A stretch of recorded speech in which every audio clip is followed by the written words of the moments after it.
अब हम लोग ऑर्गेनिक का एक सबसे इंपॉर्टेंट टॉपिक करने जा रहे हैं जिसका नाम है जनरल ऑर्गेनिक केमिस्ट्री। तो जनरल ऑर्गेनिक केमिस्ट्री में जो ऑर्गेनिक के पूरे जितने भी चैप्टर्स आगे आने वाले हैं उन सब में जो कॉन्सेप्ट्स यूज होगा, उन सब में जो भी हमें अलग अलग स्पीसीज की जरूरत पड़ेगी, उन सब के बारे में एक बेसिक चर्चा जो है वो हम लोग इस चैप्टर में करने वाले हैं। तो सबसे पहले अभी राइट नाउ एक क्विक इंट्रोडक्शन में देना चाहता हूं जो हम लोगों ने केमिकल बॉन्डिंग वगैरह सब में पढ़ ही चुके हैं, बट फिर भी एक बार ऑर्गेनिक शुरू करने के पहले उन सबको कर लेना चाहिए। तो let us quickly go through a basic introduction. So सबसे पहले अगर हम बात करें तो नंबर 1, व्हाट इज हाइब्रिडाइजेशन।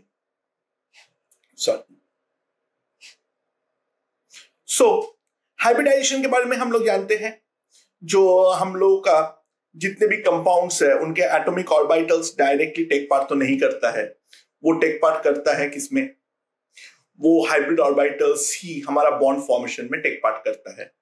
तो हाइब्रिडाइजेशन में हम लोग ऑर्गेनिक में क्या क्या इंपॉर्टेंट होगा, केवल और केवल 3 चीज, sp3, sp2 एंड sp।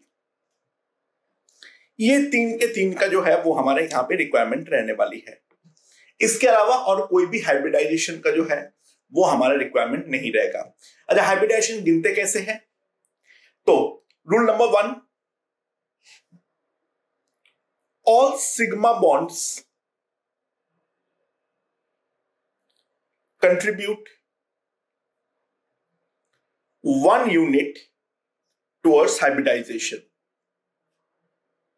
ठीक है, जितने भी सिग्मा बॉन्ड होगा वो हमारा हाइब्रिडाइजेशन की तरफ 1 यूनिट कंट्रीब्यूट करेगा। दूसरा, all pi bonds and vacant orbitals, all pi bonds and vacant orbitals contribute 0 unit towards hybridization. Right, pi bond और वैकेंट ऑर्बिटल कभी भी हमारा हाइब्रिडाइजेशन में टेक पार्ट नहीं करता है। अच्छा, यहां तक तो बात बिल्कुल क्लियर है, जो सिग्मा बॉन्ड करेगा पाई बॉन्ड वैकेंट ऑर्बिटल नहीं करेगा। बाकी दोनों स्पीसीज जो है वो हम जानते हैं थोड़ा सा प्रॉब्लमैटिक होता है। जो लोकलाइज्ड लोन पेयर है, localized lone pair contribute 1 unit towards hybridization, और जो हमारा डीलोकलाइज्ड लोन पेयर है that contribute 0 unit towards hybridization. तो सिंपल सी बात है, जो अगर लोन पेयर हमारा डीलोकलाइज्ड है तो हमारा कंट्रीब्यूट नहीं करेगा, अगर लोन पेयर लोकलाइज्ड है तो डेफिनेटली हमारा वो हाइब्रिडाइजेशन में टेक पार्ट करेगा। And regarding the unpaired electron, simple सी बात है, generally unpaired electron does not contribute in hybridization। जो भी हमारा अनपेयर्ड इलेक्ट्रॉन है वो जनरली स्पीकिंग हाइब्रिडाइजेशन में टेक पार्ट नहीं करता है। ठीक है, but if electronegative atom is attached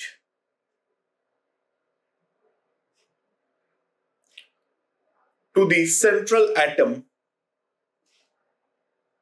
ठीक है, मान लो CF3 डॉट, ठीक है, CF3 के साथ एक डॉट है, तो कार्बन पर अनपेयर्ड इलेक्ट्रॉन है, उसके साथ कौन लगा हुआ है, उसके साथ लगा हुआ है फ्लोरीन जो कि हाईली इलेक्ट्रोनेगेटिव है।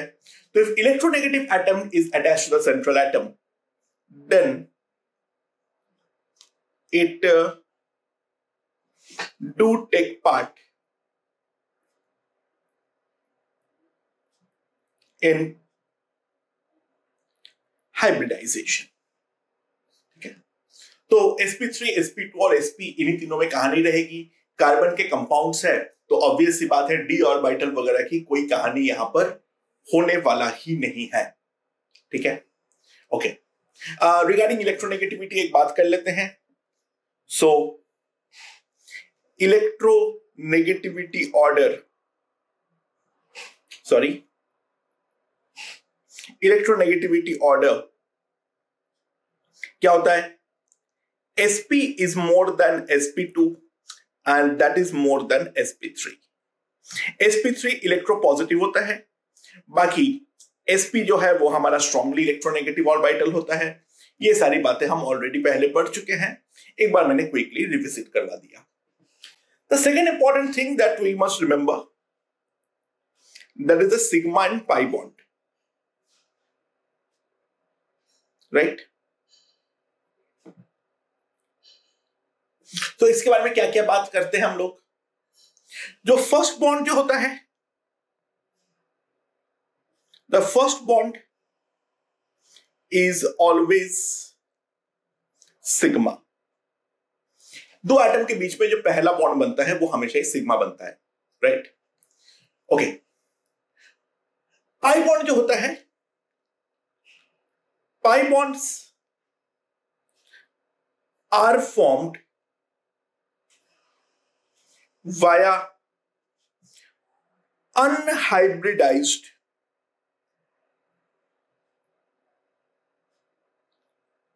orbitals। ठीक है, ऑब्वियस सी बात है, sigma is stronger than pi. Sigma bond जो है वो हमारा डेफिनेटली पाई बॉन्ड से स्ट्रॉन्गर होता है। तो सिग्मा बॉन्ड्स जो है वो काफी ज्यादा नॉन रिएक्टिव होते हैं, स्पेशली जो अगर नॉन पोलर सिग्मा बॉन्ड है तो वो प्रैक्टिकली हमारा इनर्ट होता है इन ऑर्गेनिक रिएक्शंस। हाँ, अगर सिग्मा बॉन्ड में पोलैरिटी हो तो फिर वो रिएक्शन में टेक पार्ट करते हैं।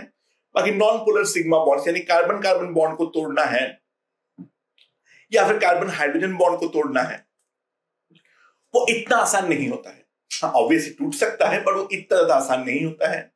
पाई बॉन्ड्स जो है वो काफी ज्यादा रिएक्टिव होते हैं, तो जो भी कंपाउंड्स में पाई बॉन्ड्स होंगे उनका जो रिएक्टिविटी के ऑर्डर होगा वो सिग्मा बॉन्डेड कंपाउंड्स के करस्पॉन्डिंग तो काफी ज्यादा होने वाला है। That's obvious. ठीक है, अच्छा, pi bonds are always perpendicular to sigma bonds. Pi bond जितना भी है वो सिग्मा बॉन्ड से डेफिनेटली हमारा परपेंडिकुलर होने वाला है। तो in a molecule there can be at max 2 pi bonds. इसीलिए हम कभी भी ट्रिपल बॉन्ड के ऊपर नहीं देखे हैं। ठीक है, जो हमारा बॉन्ड है ट्रिपल बॉन्ड, अगर मैं केवल सिंगल बॉन्ड के बारे में बात करूं तो सी सी, ये हमारा परफेक्टली केवल और केवल एक सिग्मा है। और अगर सी डबल बॉन्ड सी है तो इसके अंदर है एक सिग्मा और एक पाई। और अगर हमारे पास है सी ट्रिपल बॉन्ड सी तो इस पर है एक सिग्मा और 2 पाई। ठीक है, तो सिग्मा और पाई बॉन्ड के बारे में ये जो हमारी बेसिक कहानियां हैं वो हमें पता होनी चाहिए। ठीक है, अच्छा, बॉन्ड लेंथ का क्या ऑर्डर होता है? जो सिंगल बॉन्ड सबसे बड़ा होता है, followed by double bond, triple bond सबसे छोटे होते हैं। बॉन्ड स्ट्रेंथ के बारे में बात करें तो सिंगल बॉन्ड सबसे ज्यादा वीक बॉन्ड होता है एंड ट्रिपल बॉन्ड जो है वो हमारा स्ट्रॉन्गेस्ट बॉन्ड होता है। ठीक है, तो ये हमारा सिग्मा और पाई बॉन्ड के बारे में एक बेसिक आइडिया यहां पर हमें मिल चुका है। ठीक है, नाउ थर्ड, रिंग्स।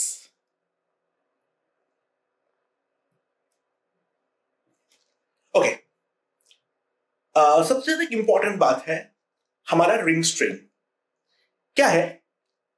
जो कोई भी अगर हम हाइब्रिडाइजेशन अगर फिक्स हो जाता है तो उसके करस्पॉन्डिंग हम जानते हैं जो बॉन्ड एंगल जो है वो भी हमारा फिक्स हो जाता है, right? So 3 and 4 membered rings, जो हमारा 3 और 4 membered rings होगा, are highly unstable. इसका रीजन क्या है? तो अगर मान लो मैं 3 membered ring के बारे में बनाऊं, 3 membered ring हम जानते हैं प्रैक्टिकली हमारा प्लानर है। 3 membered ring की 3 पॉइंट तो है, जो होगा वो हमारा प्लेन में ही होगा। So if we see the bond angle, तो ये बॉन्ड एंगल हमारे पास आ गया है 60 डिग्री, ठीक है? और ऑब्वियस सी बात है ये हमारा sp3 हाइब्रिडाइज्ड है।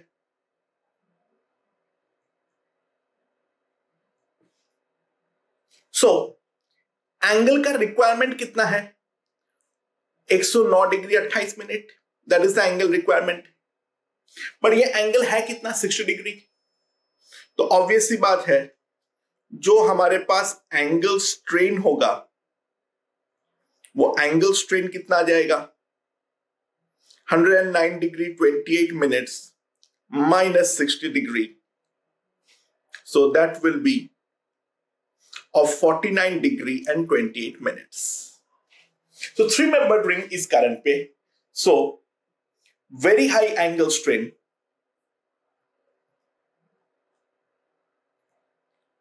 very high angle strain। तो इस कारण पे हम क्या बोल सकते हैं? जो 3 membered rings are highly unstable।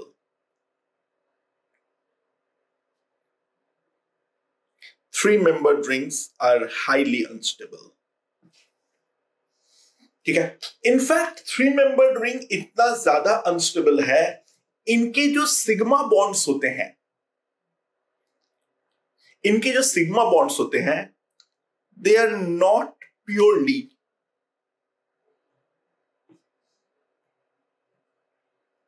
Axial. इनका जो सिग्मा बॉन्ड्स होते हैं they are not completely axial. What I mean to say, इस पे थोड़ा सा हमें बेंडिंग देखने को मिलता है, यानी प्रैक्टिकली ये दोनों हमारा न्यूक्लियस है, यही सीधी लाइन पर हमारा बॉन्ड बनना चाहिए, बट एक्चुअल में यहां पर जो सिग्मा बॉन्ड होता है वो थोड़ा सा आउट ऑफ द एक्सिस हमें देखने को मिलता है, ठीक है? So what we get is the bent bond. What we get is the bent bond, और bent bond का मेन जो है low degree of overlap। Overlap होने का जो डिग्री होगा वो हमारा काफी ज्यादा कम होने वाला है इन द बेंड बॉन्ड। और इस कारण पे बेंडिंग पे देख सकते हो, जो यहां पर बेंडिंग हुआ इधर भी बेंडिंग होने वाला है, ठीक है? तो ऑब्वियस सी बात है बॉन्ड एंगल जो है वो भी थोड़ा चेंज होगा। तो ट्रू बॉन्ड एंगल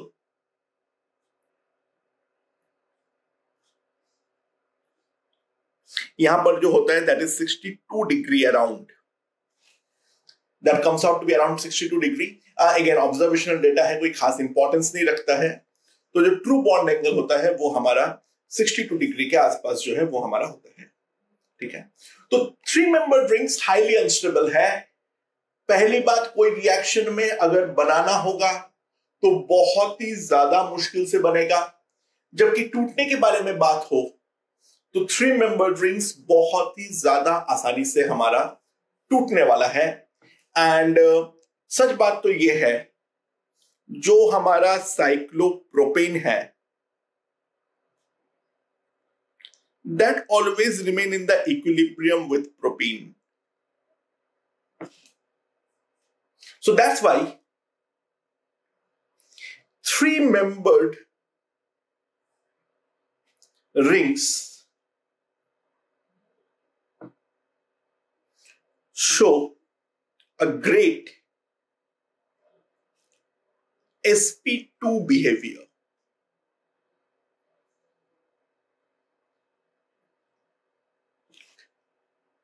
ठीक है। अच्छा, क्या ये ओनली प्रॉब्लम है इन द 3 मेंबर रिंग? चलो, एक तो हमारा एंगल स्ट्रेन जो है वो हम देख सकते हैं। एक तो ऑब्वियस सी बात है, इसमें एंगल स्ट्रेन काफी ज्यादा हमारा हाई है, ठीक है। बट केवल एंगल स्ट्रेन ही ओनली रीजन नहीं है 3 मेंबर्ड रिंग में, ठीक है। एक इंपॉर्टेंट बात ध्यान रखना, क्या है, जो all planar rings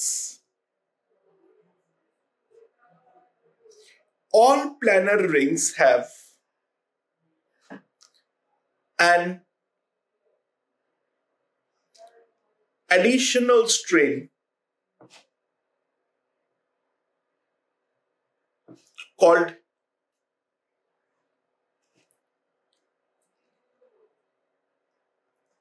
eclipsing strain. Now, what is eclipsing strain? Eclipsing strain exactly हमारा क्या होता है, वो चीज को गौर से ध्यान देने का ट्राई करो। अच्छा, ना प्लैनर रिंग के बारे में अगर मैं बात करूं तो इसके अंदर हाइड्रोजन्स भी हैं, ठीक है। हाइड्रोजन्स ऑब्वियसली है, तो ये तो हमारा पूरा का पूरा एक प्लेन में ही एग्जिस्ट कर रहा है। तो इसके जो बाकी 2 बॉन्ड्स होंगे, जो वेज और डैश होंगे, वो हमारा कुछ इस प्रकार से होने वाले हैं। यहां पर वेज हो गया, यहां पर डैश है, यहां पर वेज हो गया, यहां पर डैश है, यहां पर वेज हो गया और यहां पर डैश है, ठीक है। तो यहां पर ये तीनों के तीनों वेज जो है,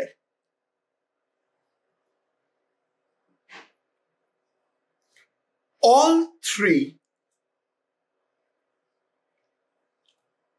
wedges and all 3 dashes are, देखो सीधा का सीधा ये वाला वेज और ये वाला वेज, अगर मैं इन दोनों कार्बन एटम पे एक साथ आंख पे रखता हूं तो दोनों के वेज सीधा आमने सामने आएंगे। यहां पर हमारे पास कोई टेढ़ा मेढ़ा स्ट्रक्चर नहीं है, एकदम प्लेन पे है, एक प्लेन के ऊपर है, एक प्लेन के नीचे है। दोनों ये जो है प्लेन के ऊपर है और ये वाला जो प्लेन के ऊपर है, ये अगर दोनों कार्बन एटम पर मैं सामने आंख में सामने रखूंगा तो दोनों बॉन्ड्स डायरेक्टली आमने सामने नजर आएगा। और सिमिलरली डैशेस जो है वो भी डायरेक्टली हमारा आंख में आमना सामने आएगा। तो तीनों वेज और तीनों डैश जो है are perfectly in eclipsed position। ये बात मानते हो या नहीं? और ये हम जानते हैं जो इक्लिप्स पोजीशन पे भयंकर ज्यादा वैन डर वाल्स स्ट्रेन जो है वो हमें देखने को मिलता है। तो यहां पर भी हमें हाई इक्लिप्सिंग स्ट्रेन जो है वो हमें मिलेगा। कितने पेयर्स का है eclipsing strain? 1 pair, 2 pair, 3 pair, ऊपर 3 नीचे 3, तो टोटल 6 पेयर्स हमें देखने को मिलने वाला है। I hope this point is absolutely clear to you. Clear और not? Right. So 3 membered ring में जितनी बुराइयां हो सकती है वो सारे के सारे बुराइयां हैं। जो 3 मेंबर्ड रिंग्स है वो हमारा उसमें एंगल स्ट्रेन भी एक्सट्रीमली हाई है और बॉन्ड भी थोड़ा बेंट है और इसके अंदर हमारा सब्सटेंशियल इक्लिप्सिंग स्ट्रेन भी एग्जिस्ट करता है। Now regarding the 4 membered ring, तो अगर मैं 4 मेंबर्ड रिंग के बारे में बात करूं,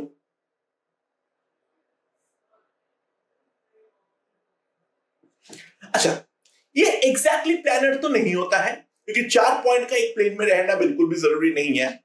तो इस पे थोड़ा सा नॉन प्लैनरिटी तो आती है, not a huge amount but एक सब्सटेंशियल अमाउंट पे एक पॉइंट जो है वो थोड़ा सा ऊपर उठा हुआ या नीचे उतरा हुआ हमें नजर आएगा। तो उस कारण पे जो ये वाला बॉन्ड एंगल होता है वो एग्जैक्टली 90 नहीं होता है, ये 92 डिग्री के आसपास हमारा बॉन्ड एंगल देखने को मिलता है। तो इसमें जो है रिंग प्रैक्टिकली प्लानर, रिंग जो है वो हमारा प्रैक्टिकली प्लानर होगा, राइट। और रिंग प्रैक्टिकली प्लानर होने के साथ साथ और क्या बात है, एंगल स्ट्रेन हमें कितना देखने को मिलेगा, that is around of 17 degrees, much lesser than 3 membered ring, पर तब भी अच्छा खासा जो है वो हमारा एंगल स्ट्रेन यहां पर भी देखने को मिल रहा है। और ये चारों के चारों बॉन्ड में एंगल में हमें देखने को मिलेगा। तो 4 मेंबर्ड रिंग भी बिल्कुल भी अच्छी बात नहीं है, 4 मेंबर्ड रिंग में भी सब्सटेंशियल एंगल स्ट्रेन जो है वो हमें देखने को मिलेगा। इसके अलावा यहां पर भी सेम प्रॉब्लम तो हम लोग सामना करने वाले हैं। एक और यहां पे नंबर ऑफ बॉन्ड ज्यादा है, नंबर ऑफ एटम्स भी ज्यादा है, तो we are going to get a higher eclipsing strain, ठीक है। यहां पर भी इक्लिप्सिंग स्ट्रेन तो होगा ही होगा। 4 मेंबर्ड रिंग, हाँ 4 membered is always obviously more stable then 3 membered ring, but फिर भी 4 मेंबर्ड रिंग भी अनस्टेबल तो है। तो 4 membered ring is also an unstable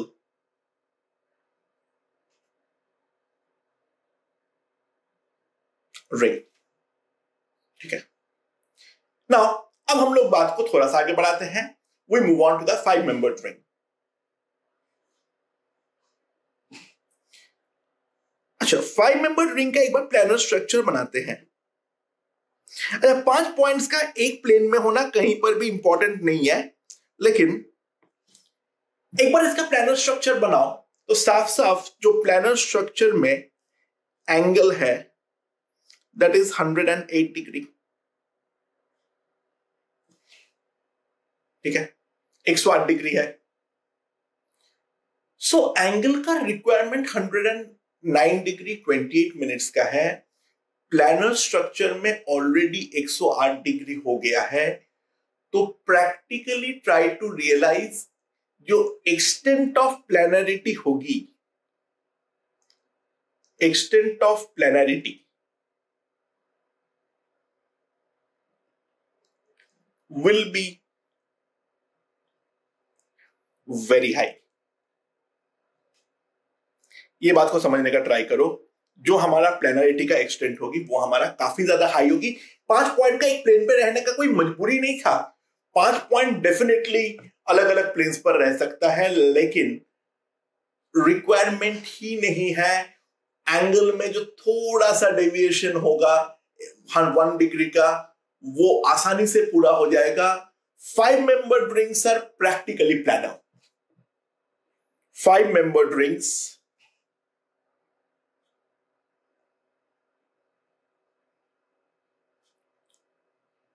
are practically planar। इस पे नॉन प्लानरिटी हमें देखने को मिलता ही नहीं है। ये एक सबसे ज्यादा इंपॉर्टेंट बात हमें दिमाग पे होना चाहिए। अच्छा, एंगल एग्जैक्टली 109 डिग्री 28 मिनट्स का होता है। नो एंगल स्ट्रेन, बट इस हिसाब से 5 मेंबर्ड रिंग काफी ज्यादा स्टेबल होना चाहिए था, लेकिन ऐसे नहीं होता है। क्यों? प्लानरिटी ही उसको मारता है। Now again try to realize, क्योंकि ये वाला रिंग प्रैक्टिकली पूरी की पूरी तरीके से प्लानर है, तो इसके भी जो वेजेस और डैशेस होंगे वो भी हमारा इक्लिप्स पोजीशन में होगा। 5 एटम है, तो due to प्लानरिटी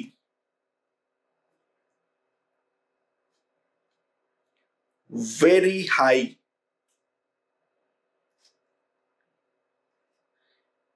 eclipsing strain. We get very high eclipsing strain. तो 5 मेंबर्ड रिंग स्टेबल तो है, ऑब्वियसली बात है, एंगल स्ट्रेन नहीं है, स्टेबिलिटी है, लेकिन इक्लिप्सिंग स्ट्रेन है, तो उस कारण पे 5 मेंबर्ड बहुत ज्यादा स्टेबिलिटी नहीं रखता है। इक्लिप्सिंग स्ट्रेन को अगर हम गेम पे नहीं लाते हैं तो हम ये एक्सप्लेन कर ही नहीं पाएंगे जो why 5 membered rings are lesser stable than the 6 membered ring. इसको प्रूव करने का और कोई भी तरीका जो है वो हमारे पास नहीं है। So we move on to now the 6 membered ring. अच्छा, 6 मेंबर्ड रिंग में obviously planar structures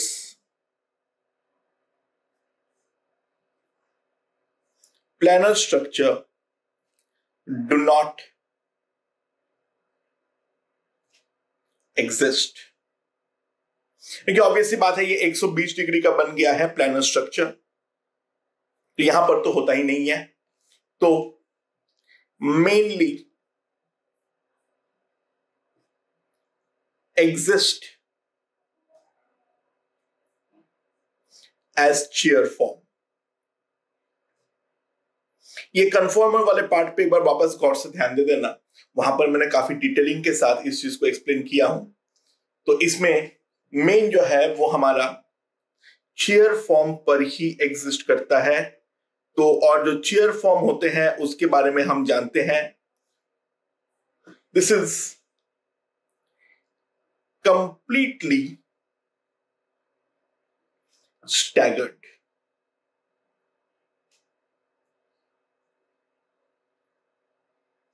This is completely staggered.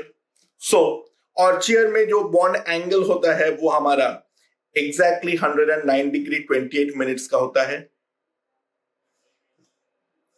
तो यहां पर नो एंगल स्ट्रेन और no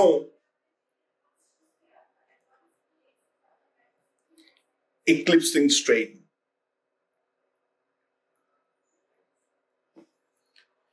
सो इस कारण पे 6 मेंबर्ड रिंग्स, जो हमारा 6 मेंबर्ड रिंग्स होगा, have maximum stability।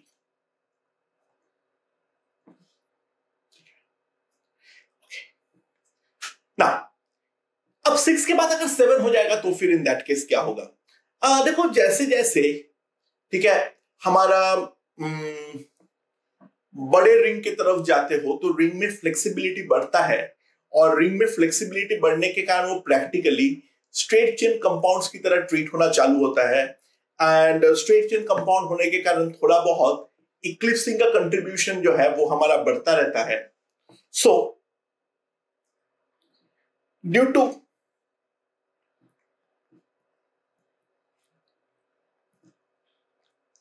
Higher stability,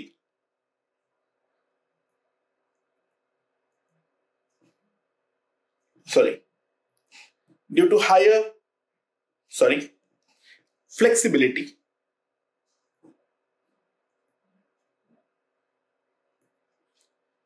ring strain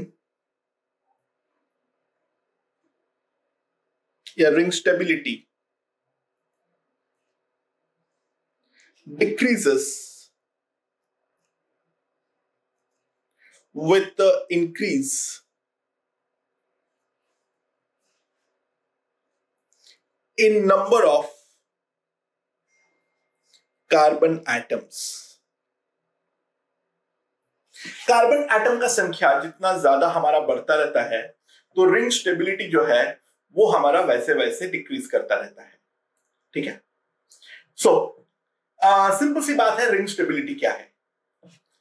तो 6 सबसे ज्यादा स्टेबल है, that is greater than 5, that is much greater than 4, that is much greater than 3, and 6 is more than 7, that is more than 8, and so on and so forth.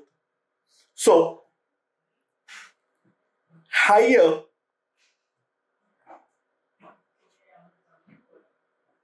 rings attains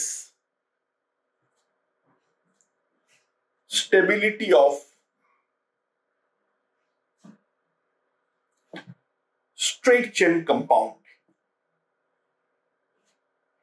ठीक है, okay. सो rings के बारे में जो भी basic चर्चाएं हैं वो हम लोगों ने यहां पर पूरा कर लिए हैं। अच्छा, इसके अलावा एक और इंपॉर्टेंट चीज हमें ध्यान रखना होता है, वो क्या है? इलेक्ट्रॉन पेयर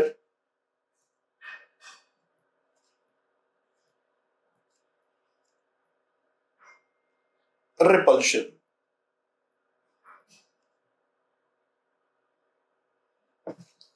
इस पे हमें ध्यान रखना पड़ता है इलेक्ट्रॉन पेयर रिपल्शन के ऊपर। इसके बारे में हम जानते हैं, जो हमारा लोन पेयर रिपल्शन होता है, that is always higher than the lone pair bond pair repulsion, and that will be higher than the bond pair repulsion. तो इलेक्ट्रॉन पेयर रिपल्शन के अंदर भी ये चीज ध्यान देना पड़ेगा, ये भी हमारे ऑर्गेनिक में काफी ज्यादा इंपॉर्टेंस रखता है। जो लोन पेयर रिपल्शन, इसके अंदर हमारा स्ट्रॉन्गेस्ट रिपल्शन होता है, that is followed by the lone pair bond pair repulsion, and bond pair repulsion is the weakest repulsion that we are going to get. अच्छा, मूविंग फॉरवर्ड, ये सारी चीजें हम लोग पढ़ चुके हैं ऑलरेडी, फिर भी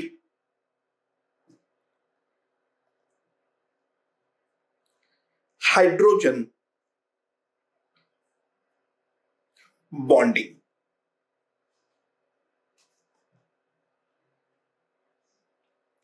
सो what is hydrogen bonding exactly? तो हाइड्रोजन बॉन्डिंग कुछ अलग नहीं है, तो try to realize H bonding is the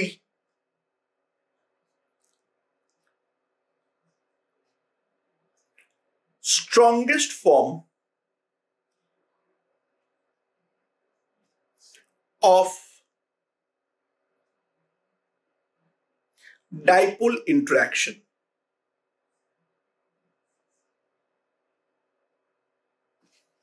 ठीक है, सो हाइड्रोजन बॉन्डिंग कब होता है? सिंपल सी बात है, हाइड्रोजन एटम जो हाइड्रोजन बॉन्डिंग में टेक पार्ट कर रहा है, hydrogen atom must be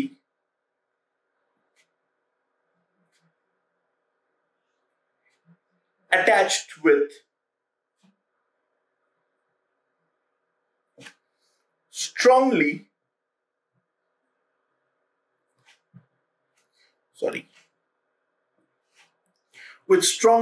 electronegative atom like कौन फ्लोरीन, ऑक्सीजन एंड नाइट्रोजन। जो हमारा हाइड्रोजन एटम है वो इन तीनों में से एक के साथ जुड़ा हुआ होना चाहिए, क्योंकि तभी तो हमारा हाइड्रोजन के ऊपर एक स्ट्रॉन्ग डेल्टा प्लस बॉन्ड जो है, स्ट्रॉन्ग डेल्टा प्लस चार्ज जो है वो हमारा आने वाला है। ठीक है, it involves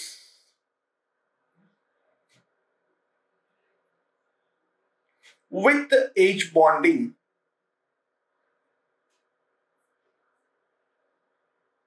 with another electronegative atom. It gets involved with the hydrogen bonding with another electronegative atom. अच्छा, कार्बन के साथ एक बॉन्डिंग नहीं होगा, वो एटम भी कौन होना चाहिए? जिसके पास स्ट्रॉन्ग डेल्टा माइनस हो। हाइड्रोजन के ऊपर स्ट्रॉन्ग डेल्टा प्लस होना चाहिए, और जो एटम है उसके ऊपर भी स्ट्रॉन्ग डेल्टा माइनस होना चाहिए, तो ये भी इन्वॉल्व होगा fluorine, oxygen, nitrogen and in the rare circumstances chlorine.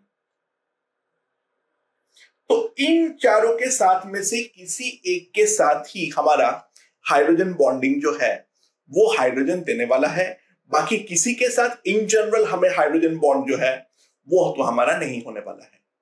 ठीक है, सिंपल सी बात है। तो केस इन पॉइंट, जो हमारा वाटर का मॉलिक्यूल है, this is the water molecule. Oxygen is strongly electronegative, तो ऑक्सीजन के ऊपर एक partial delta minus charge create होगा, हाइड्रोजन के ऊपर एक डेल्टा प्लस चार्ज क्रिएट होगा। ठीक है, और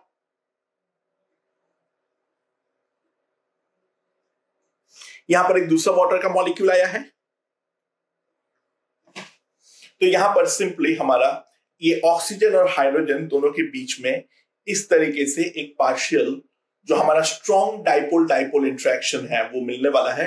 हाइड्रोजन बॉन्ड ऑब्वियसली हम जानते हैं प्योर बॉन्ड तो नहीं है, वो जस्ट लाइक आयनिक बॉन्ड, वो भी एक इलेक्ट्रोस्टैटिक इंटरेक्शन ही है, वो कोई प्रॉपर बॉन्ड तो डेफिनेटली हमारा नहीं है। ठीक है, सो अगर हम स्ट्रेंथ ऑफ एच बॉन्डिंग के बारे में बात करें,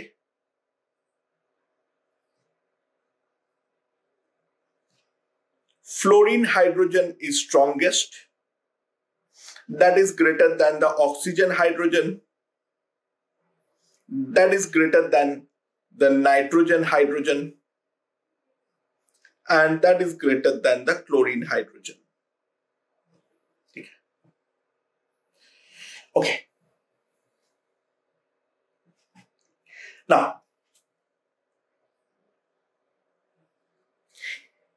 hydrogen bonding are of two types. क्या क्या?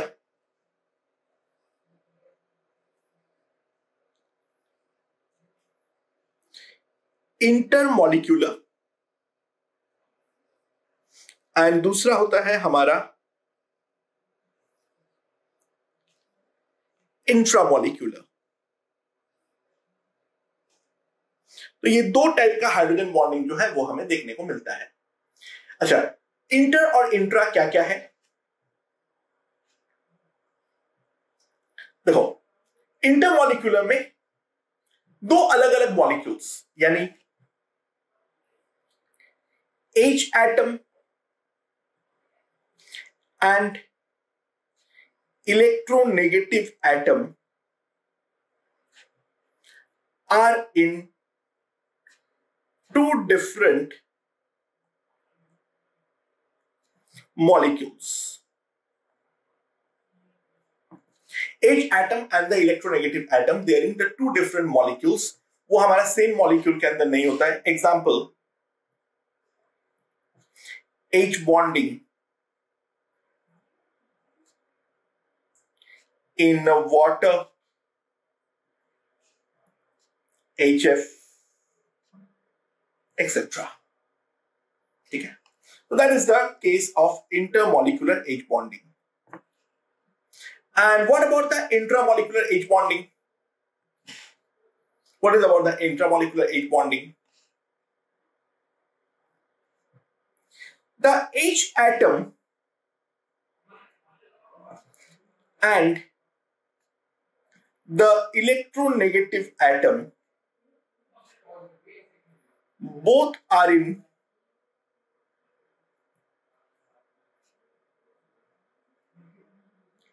same molecule. दोनों के दोनों हमारा एक ही मॉलिक्यूल के अंदर एग्जिस्ट करता है। केस इन पॉइंट, एक सिंपल केस ले लेता हूं। Let us take the case of ऑर्थोनाइट्रोफेनॉल।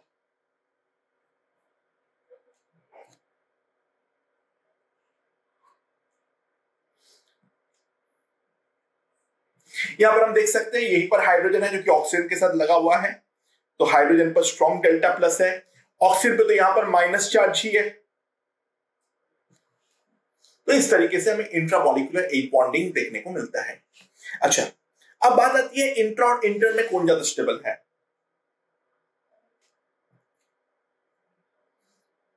Intramolecular H bonding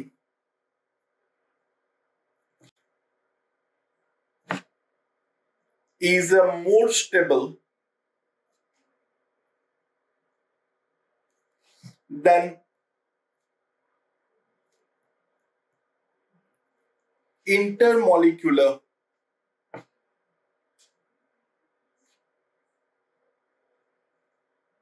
H bonding.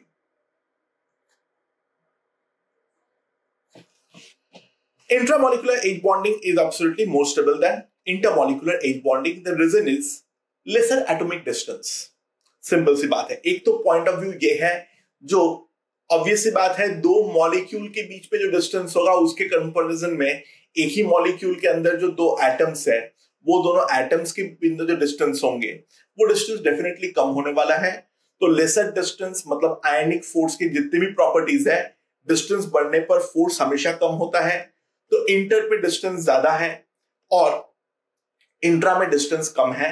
तो एक पॉइंट ऑफ व्यू तो वही है, जो the first reason is lesser distance. दूसरा एक इंपॉर्टेंट बात है, ध्यान देना, जो इंटरमॉलिक्यूलर एच बॉन्डिंग में एक प्रॉब्लम तो डेफिनेटली होती है, that is the loss of entropy.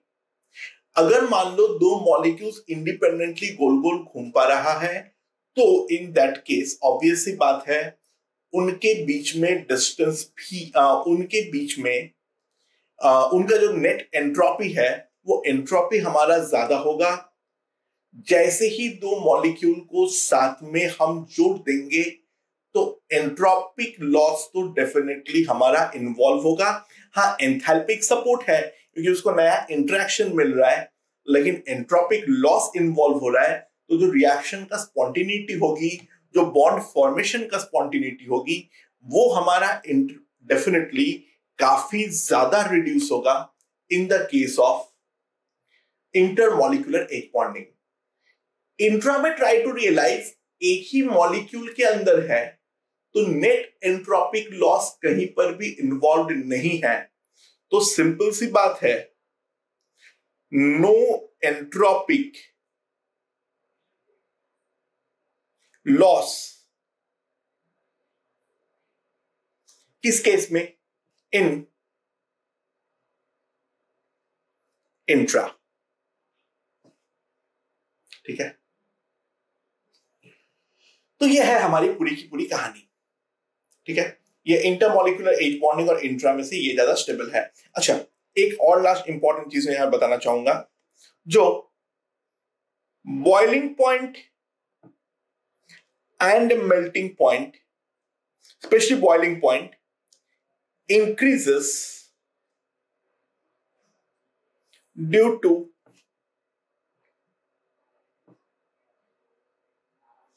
intermolecular H bonding। अच्छा, क्योंकि यहां पे देखो, ट्राई टू रियलाइज, हमें कोई भी चीज को बॉयल करना है या मेल्ट करना है, यानी मॉलिक्यूल्स को आपस में दूर दूर ले जाना है, वहां पे इंटरमॉलिक्यूलर एच बॉन्डिंग अगर होगा तो मॉलिक्यूल्स आपस में स्ट्रांगली अटैच्ड है, तो उसको दूर ले जाने के लिए हमें ज्यादा मेहनत करनी पड़ेगी। But intramolecular H bonding has no such